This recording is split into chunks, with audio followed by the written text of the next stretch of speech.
James Plays Game. That's me! Hey everybody, welcome back to James Plays Tony Hawk's Underground 2. Today's level is returning from Tony Hawk's Pro Skater 1, the Downhill Jam. Reportedly, this is one of Tony Hawk's favorite levels out of the whole series. Conversely, this is one of the least favorite levels in the whole series according to most everybody else. And I understand why. This is a linear level, so it has that going against it, but also it's really restrictive, even for a linear level, compared to things like the airport or the mall. There aren't really any opportunities to go off the beaten path, or to have much variance in how you get from start to finish. And along the way, what things you have to trick off of and do all your fun stuff with, it doesn't really feel very good. Like, it's very hard to get a line going with anything and just have fun with it like you can with a lot of other levels. It just has an off feel to it. And then, like the name might suggest, this is a downhill level. So not only are you going across just a straight line, essentially, from start to finish, you are also going from top to bottom.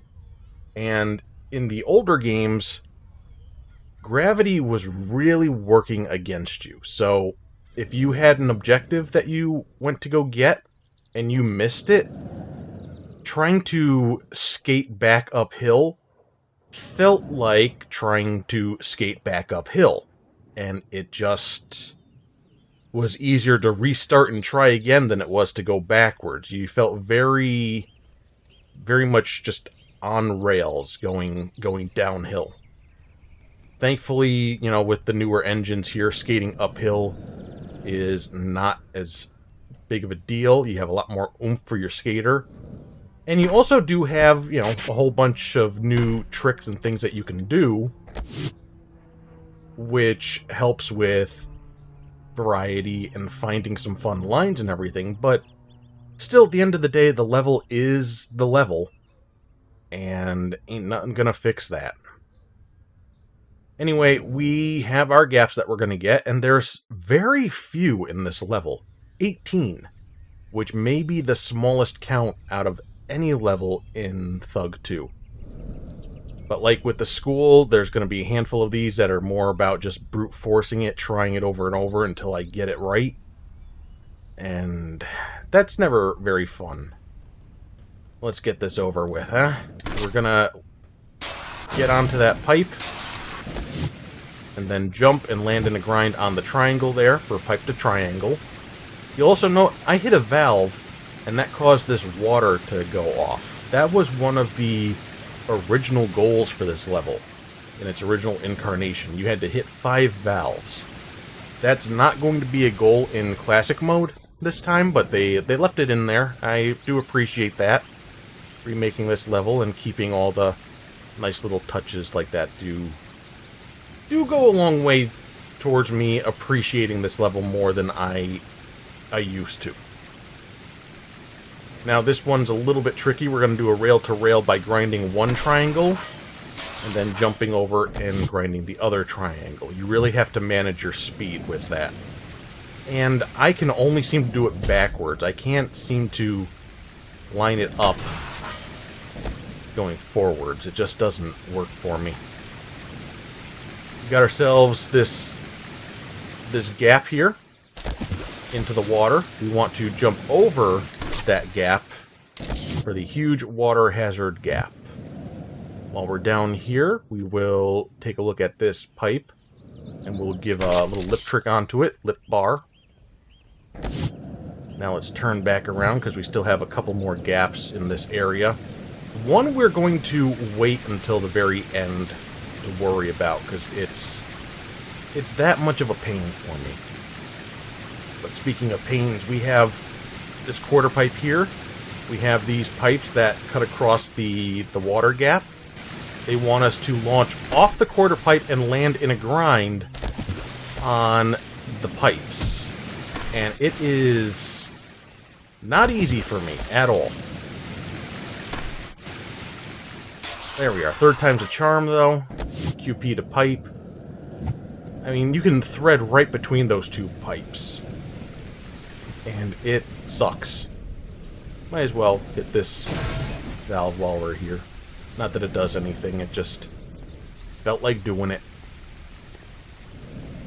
We want to try our best to line ourselves up with the pipe on top of the rock here and kick off this ramp. Oh, I was off, just by a little bit. This is what I mean. Some of these things you're not set up for as much as I would prefer. There we are. We smacked that pole. Now we're just going to go ahead and do a manual through this big half pipe, which I guess is the dam, like the main dam for this area. Yeah, manual through the HP.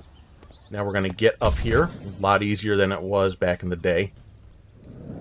And this is essentially like the only alternate path in this level, and it doesn't even really work as an alternate path.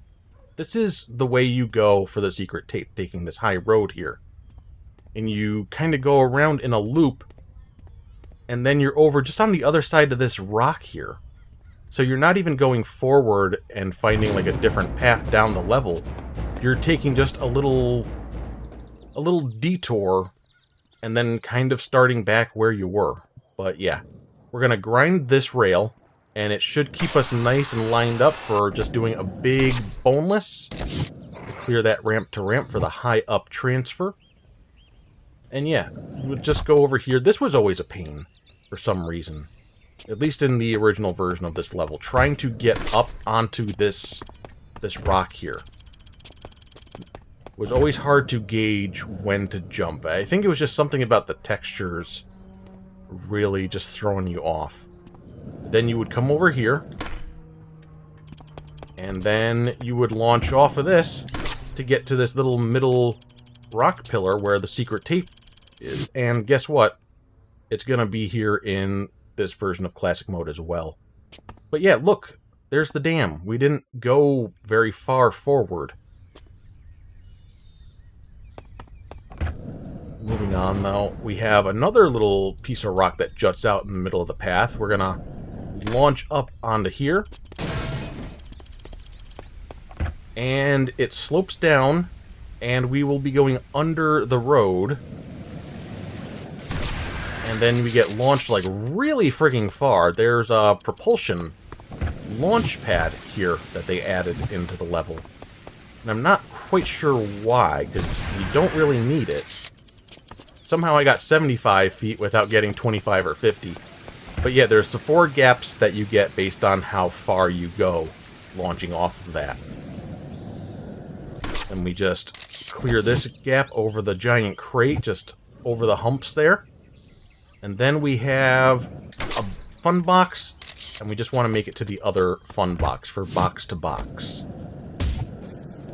We're going to run it back to this area with this rock here, and we have some rails, and then we have some ledges, and we just need to grind from a rail to a ledge twice, once for each side here.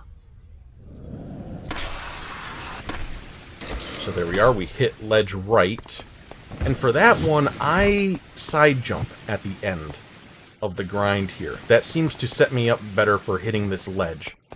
I don't necessarily have to worry about doing that for this other side, though. You would think that they are equal, but they are not. This is not symmetrical. There we are. We hit ledge left. Now we've got a rail up there, a little balcony ledge with a bunch of people hanging out, and we want to get up there and grind for the Neversoft Electric Company gap. Hitting all those people is just a bonus. Now, if this were Tony Hawk's Pro Skater 1, we would cross past this banner, and we would be done with the level no matter how much time we had left.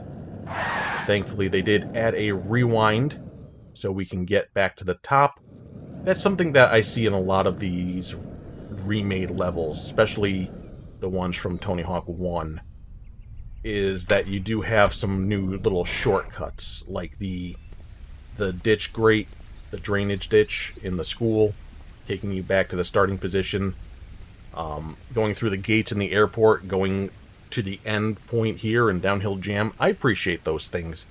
It adds a little more to the level by just, you get to the end and now you get to start over, or you can get back to certain parts of the level a lot easier. Little changes like that go a long way, and I think the modern version, quote-unquote, of this level is a lot more fun to skate in compared to going back to Tony Hawk's Pro Skater 1.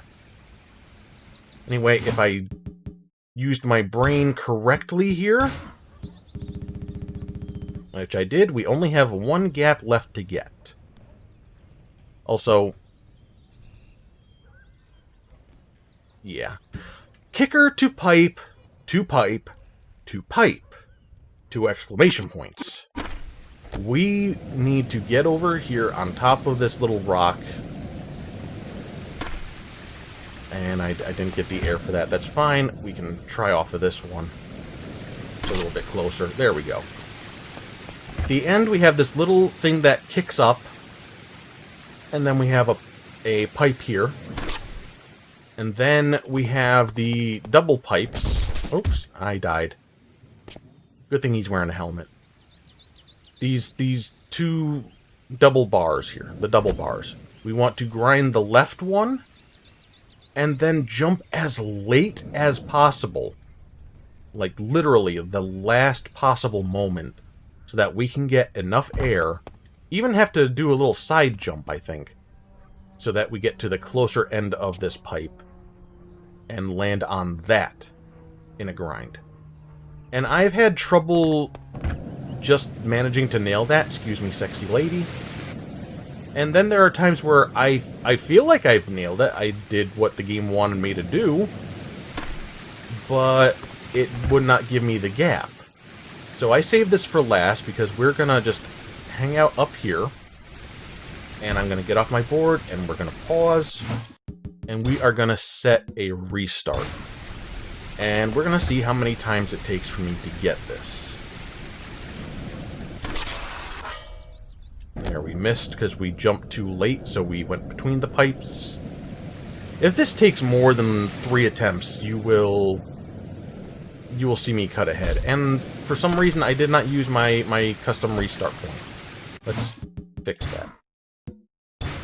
There we go.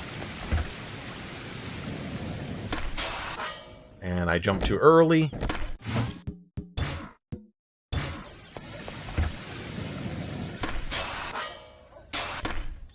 There we go. Third time lucky. Alright. I feel good about that.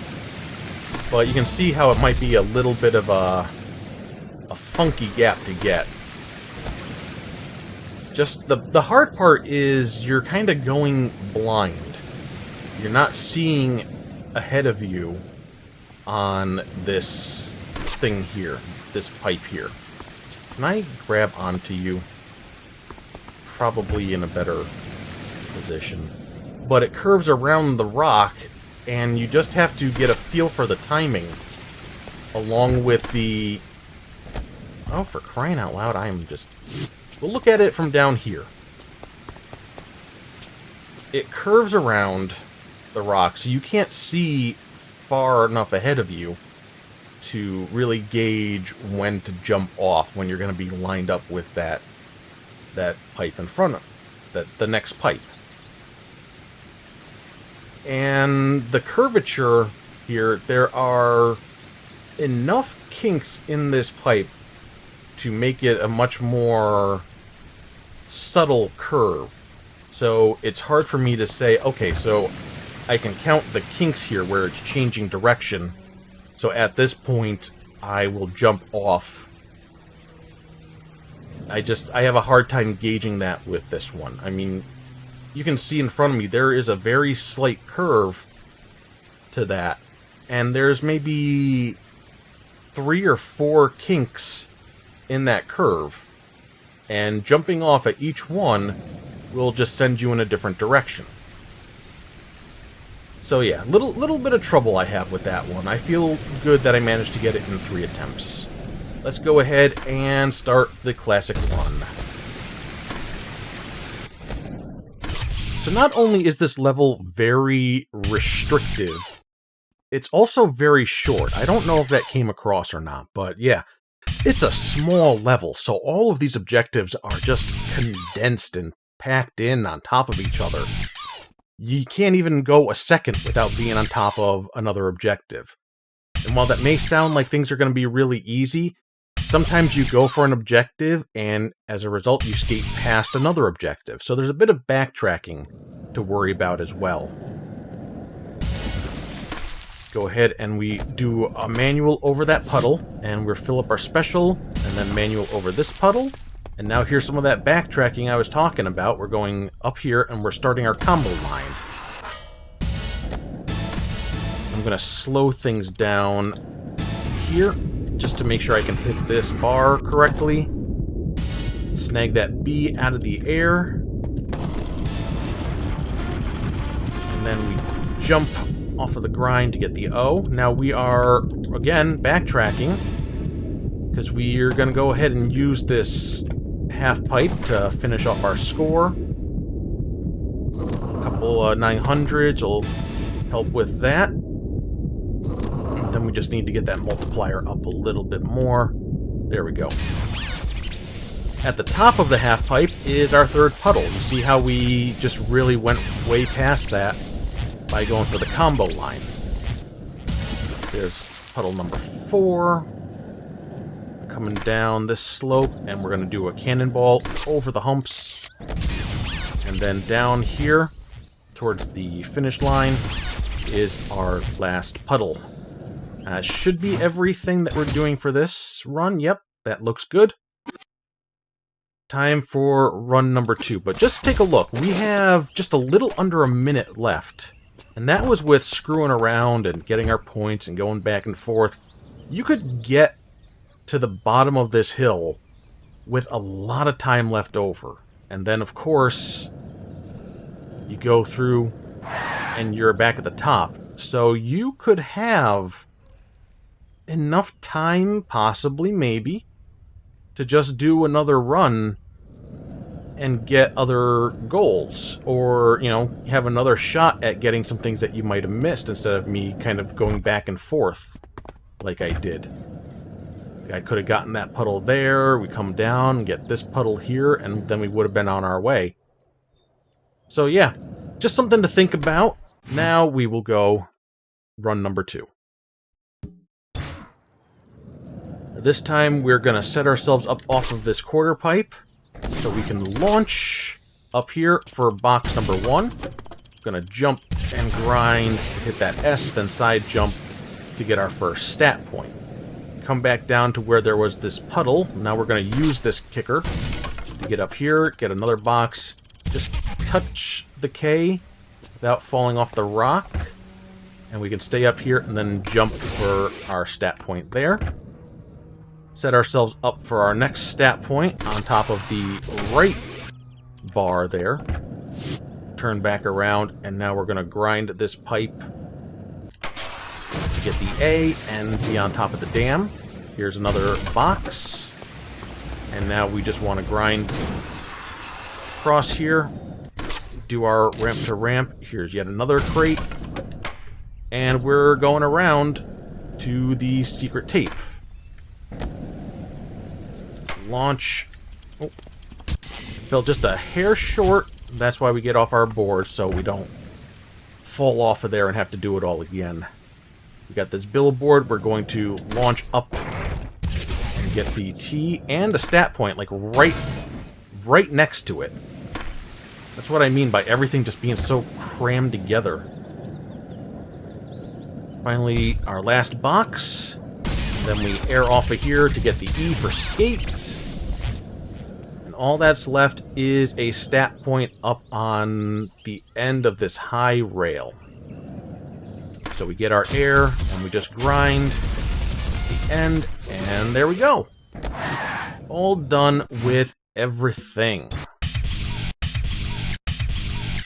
Really not too bad at all. A couple of things that are just a little bit out of the way, like that first crate that's up on that high section there, or the route for the secret tape, which also gets you a couple of crates there. But like I said, the level's really, really short. So having to go out of your way or run it back a little bit to get an objective that you skate past, it's not bad at all. And it's actually kind of fun. I think they've done a good job in untarnishing the reputation that this level has. It's fun to skate now. With our 5 stat points, we are filling up the crutch, and now we're done, pretty much. There may be some goals later on where maybe we want to get a bit more of a jump, get a bit more height, you know? But with everything else where it is, I've got a pretty good feel for how the skater controls and how to gauge like when to jump and whatnot. So adjusting things like air and ollie are just kind of gonna make things harder for me, where I have to relearn things a little bit.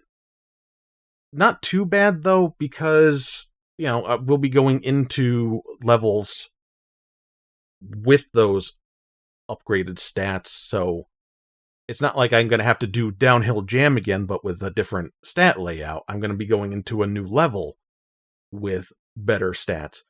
On top of that, lip balance really doesn't matter ever for anything. Flip and spin, that's just more points. Possibly. So I probably would just do these just to fill in a little bit. And then maybe if something comes along that I'm struggling with, I have some points to play with that I could take them away from flip and spin and maybe put them into ollie and air. But definitely the last stat that we're worrying about is lip balance. Okay, so up next we have a couple other levels, another branch here, but we're going to take a break from here and go to an alternate dimension back to the PSP version, where instead of School and Downhill Jam, we're going to be revisiting Santa Cruz and Vegas. So I'll see you guys for that, okay? Okay. Love ya. Mwah. Bye-bye.